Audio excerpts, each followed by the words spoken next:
एक मंगोलिया नामक गांव था।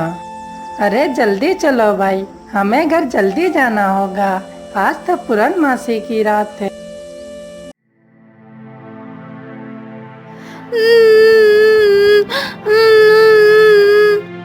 अरे बहन, तुम क्यों रो रही हो? क्या बताऊं भैया, मेरे माँ बाप ने मुझे घर से निकाल दिया है। तुम चिंता मत करो बहन, तुम हमारे साथ हमारे घर चलो। फिर रोहित और महेश दोनों उस लड़की को अपने घर ले जाने लगते हैं। तभी वह लड़की एक शेर में बदल जाती है और रोहित और महेश को मार डालती है। धीरे धीरे करके वह शेर रूप बदल बदल कर हर पूर्णमासी की रात को किसी न किसी को मार कर खा जाता था। अरे मित्र सुनो। क्या है मित्र? वैसे बहुत समय हो गया है, हम कहीं शिकार पर नहीं गए। क्यों ना हम शिकार खेलने के लिए चलते हैं। ठीक है मित्र, हम शिकार खेलने आज ही जाएंगे।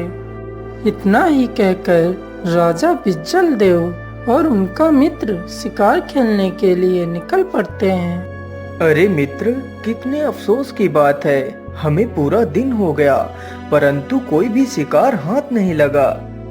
हाँ मित्र, अब हम क्या करें? अरे मित्र, जरा उधर देखो तो, मुझे लगता है कि वहाँ पर एक गांव है। चलो हम आज की रात वहीं पर बिता लेते हैं, फिर कल सुबह ही शिकार के लिए निकलेंगे। ठीक है मित्र, चलो। अरे भाई, मैं उदयगढ़ का राजा विजल देव हूँ, यह मेरे मित्र हैं। हम शिकार खेलने के लिए निकले हैं और रात हो गई। क्या आप मुझे अपने गांव में एक रात रुकने का आश्रय दे सकते हैं? हाँ हाँ, क्यों नहीं भैया, आप हमारे साथ हमारे घर चलो।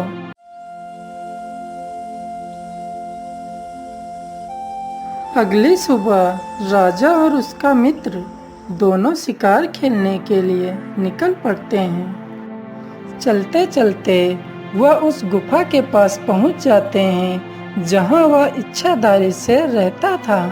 मित्र, जरा इधर देखो, यहाँ पर तो किसी शेर के पैरों के निशान हैं। हाँ मित्र, तुम ठीक कह रहे हो। मुझे लगता है वह शेर इसी गुफा के अंदर गया है।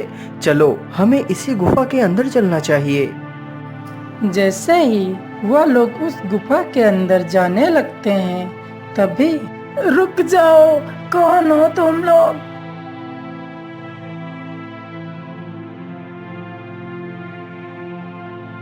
नहीं पुत्र, तुम अंदर नहीं जा सकते। लेकिन क्यों? मैं अंदर क्यों नहीं जा सकता? जिसे तुम मारने जा रहे हो पुत्र, वो कोई मामूली शेर नहीं है, वह एक इच्छाधारी शेर है। अरे मूर्ख बुड्ढे, क्या तुम्हारा दिमाग खराब है? मैं नहीं मानता इन सब बातों को। वह बूढ़ा बाबा राजा को बहुत समझाता है, परंतु राजा उसकी कोई भी बात नहीं मानता। राजा और उसका मित्र दोनों गुफा के अंदर चले जाते हैं। अरे मित्र, यह गुफा तो कितनी डरावनी है, मुझे कुछ ठीक नहीं लग रहा। चलो हम वापस लौट जाते हैं। अरे मित्र, तुम ये कैसी बातें कर रहे हो? तुम इस मूर्ख की बातों पर भरोसा कर रहे हो?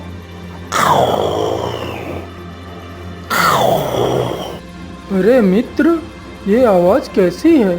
मुझे लगता है कि यह उसी शेर की आवाज है। अब हमें यहाँ से चले जाना चाहिए। मित्र, तुम ये कैसी बात कर रहे हो? तुम उन गांव वालों की बात पर यकीन कर रहे हो? ऐसा कुछ भी नहीं होता है।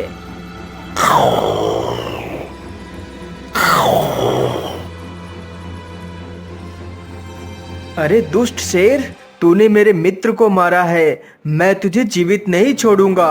इतना ही कहकर राजा अपना धनुष बाण उठाता है और शेर पर निशाना लगा देता है और शेर को मार डालता है। जैसे ही वह शेर मरता है, उसकी आत्मा निकलकर राजा के अंदर आ जाती है।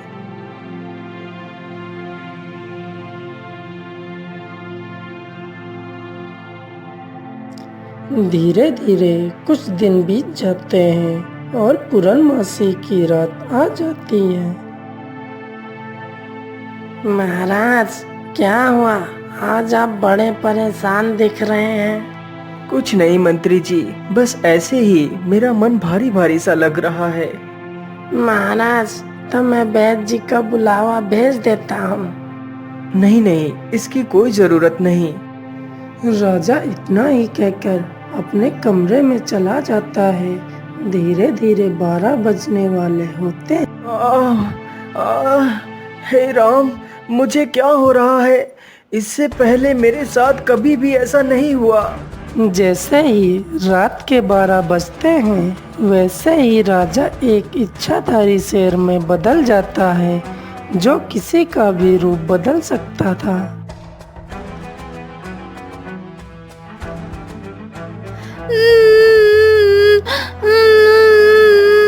अरे, इतनी रात में कौन रो रहा है? चलो मैं बाहर चलकर देखती हूँ। अरे बेटा, तुम कौन हो? इतनी रात में यहाँ बैठकर क्यों रो रहे हो?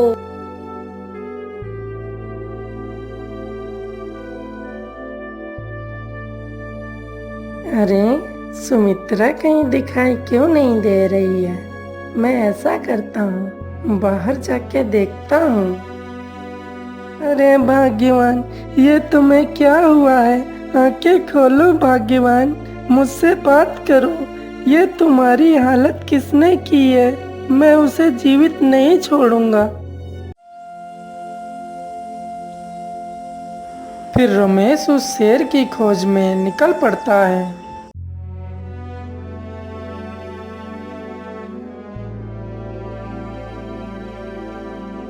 अरे, चलते चलते तो मैं बहुत थक गया हूँ और प्यास भी बहुत जोर की लगी है। मुझे लगता है वह एक गांव है। चलो मैं कुछ देर वहीं विश्राम कर लेता हूँ। रमेश चलते चलते उस गांव में पहुँच जाता है।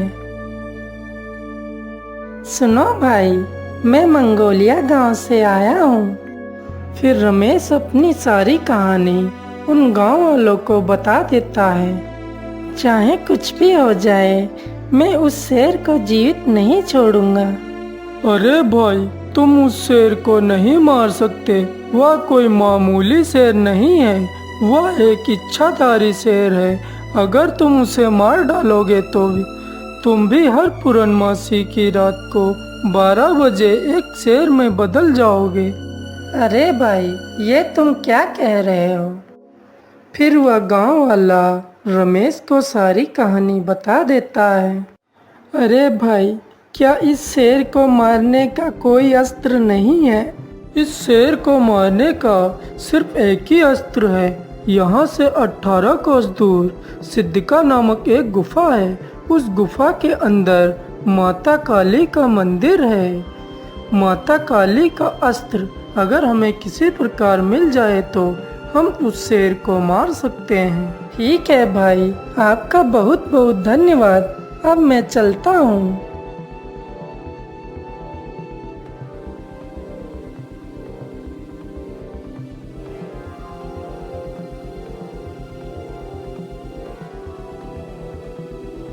रमेश चलते चलते उस गुफा के पास पहुंच जाता है जहां काली माता का मंदिर था।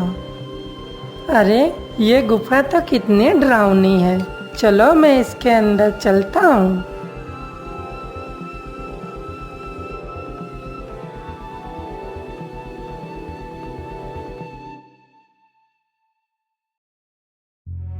मुझे लगता है कि यह वही काली माता का मंदिर है। चलो मैं जल्दी से काली माता का खंजर ले लेता हूँ।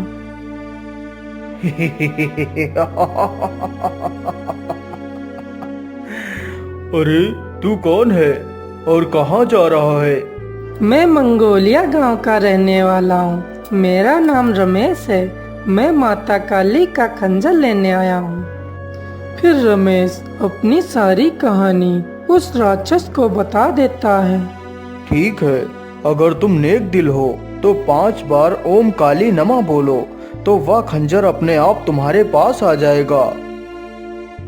ओम काली नमः, ओम काली नमः, ओम काली नमः, ओम काली नमः, ओम काली नमः।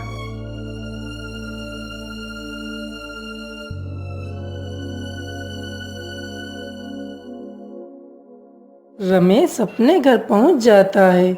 धीरे धीरे रात हो जाती है।